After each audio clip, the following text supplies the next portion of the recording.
শ্রীরামকৃষ্ণ।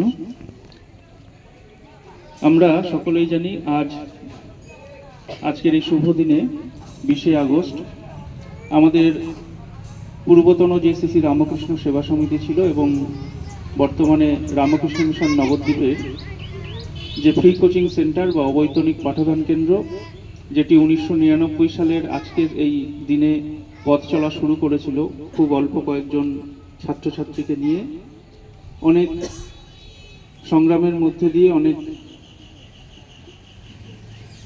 খারাপ পরিস্থিতির মধ্যে দিয়েও আমরা এটিকে কোনোদিন বন্ধ হতে দিইনি। তো সেই প্রতিষ্ঠা দিবসকে কেন্দ্র করে সেই অবৈতনিক পাঠদান কেন্দ্র আজ এক এক করে 27 বছরে পা দিল।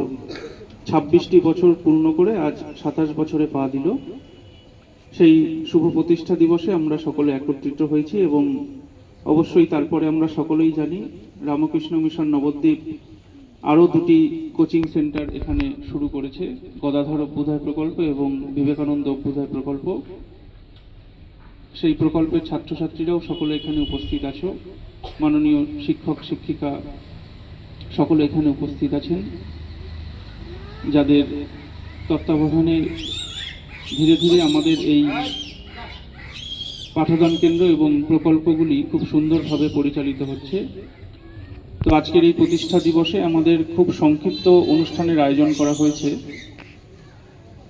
এবং মূল অনুষ্ঠানটি আগামী শনিবার অনুষ্ঠিত হবে আশ্রমে।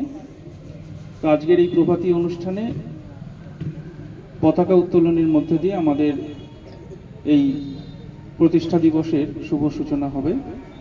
প্রথমে জাতীয় পতাকা উত্তোলন করবেন আশ্রমের পূজনীয় ব্রহ্মচারী মহারাজ, তাকে আমি অনুরোধ করব জাতীয় পতাকা উত্তোলন করার জন্য। এবং আমাদের এখানে যে শ্রদ্ধেয় স্যার রয়েছেন অঞ্জন দা, আমাদের সেবা সমিতির পূর্বতন পরিচালন সমিতির অন্যতম সদস্য, তাকে আমি অনুরোধ করব পাঠদান কেন্দ্রের পতাকাটি উত্তোলন করার জন্য। তারপরে